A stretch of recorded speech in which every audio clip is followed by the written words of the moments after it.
If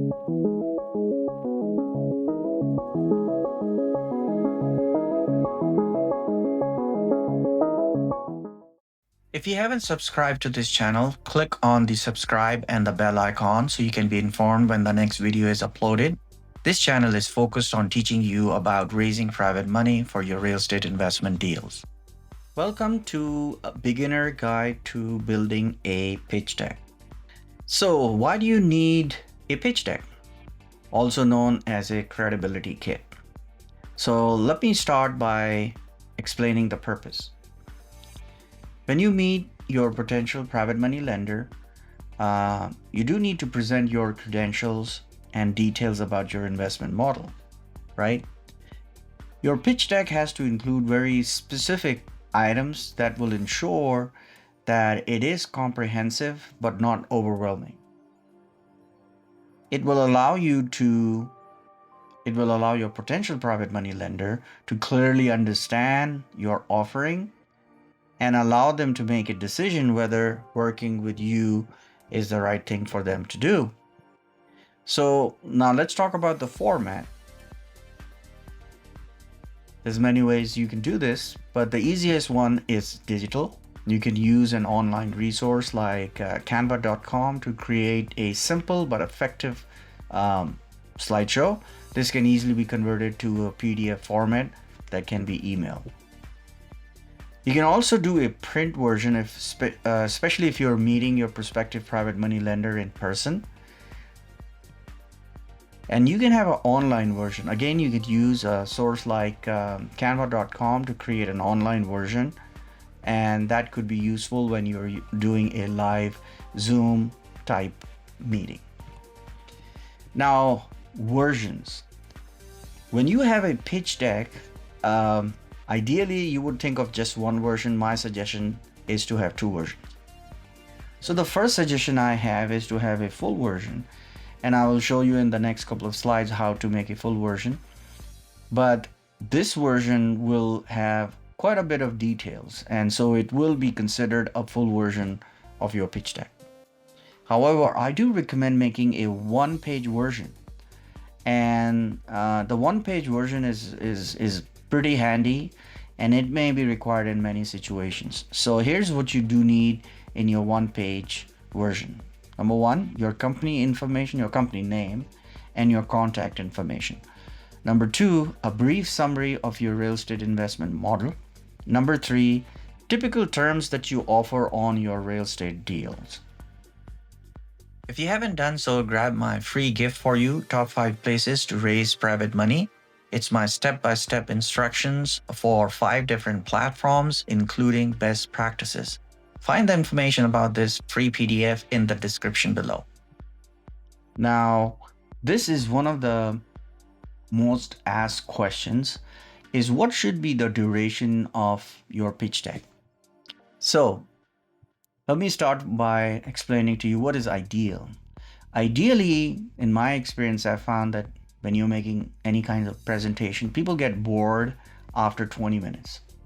So I would suggest create a full version of your pitch deck that can be explained in 20 minutes or less. Now, while it's not ideal, if you end up creating your pitch deck, which is substantially longer than 20 minutes, then my suggestion is to go back and remove as many items or details you can.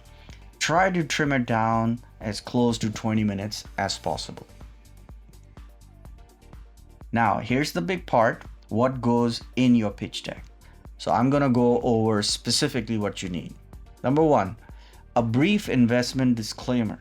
Now, this is pretty much like a standard disclaimer that real estate investments are not guaranteed. Please do your own research before investing. Consult with your attorney, that kind of thing. You can pretty much find a standard disclaimer on the internet, but have something in your presentation right up front. So I have them in all my pitch decks. Number two, about you and information about your real estate experience. Now, my suggestion is that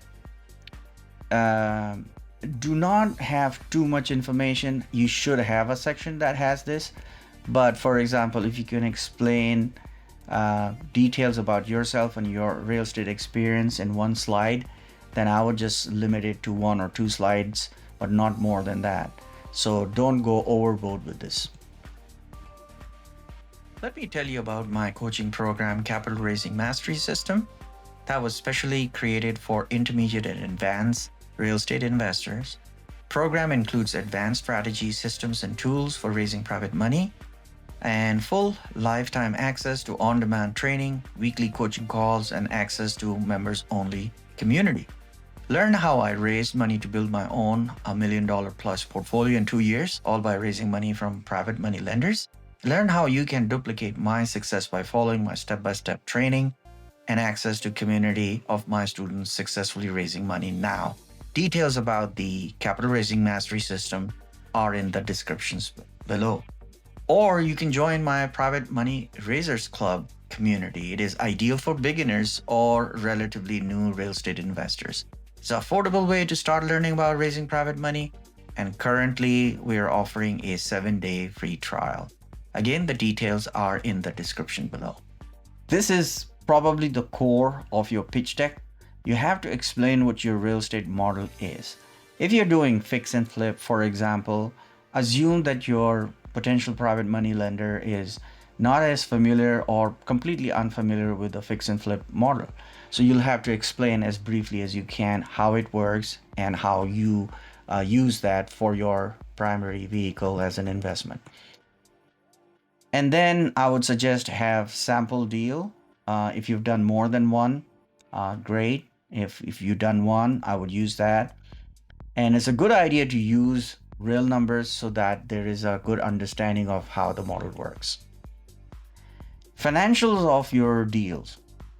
So if you have a sample deal, then I would include financials. So if you did a fix and flip, explain how the total investment ended up, how long it took, and all that kind of things. So in other words, you're trying to paint an entire picture of your real estate investment journey with your potential private money lender.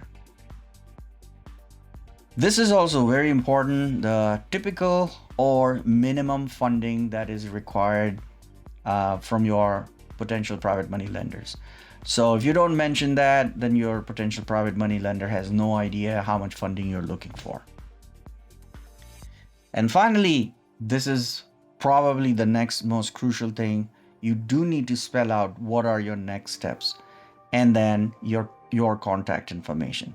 If you miss out the next steps, your potential private money lender does not know who should be contacting who and what is going to happen next. All right, so these are the things that you need in your pitch deck. Finally, let's talk about practice. So my suggestion is do not present your pitch deck without practicing it several times. And one good way to practice is to record yourself making the presentation using your new pitch deck. And you'll be able to correct your overall pace and plan your necessary pauses at crucial points in your pitch deck. Well, I hope you enjoyed this video. If you did, please subscribe and hit the bell icon so next time I upload a video about raising private capital, you'll know about it. I hope to see you next time. Take care.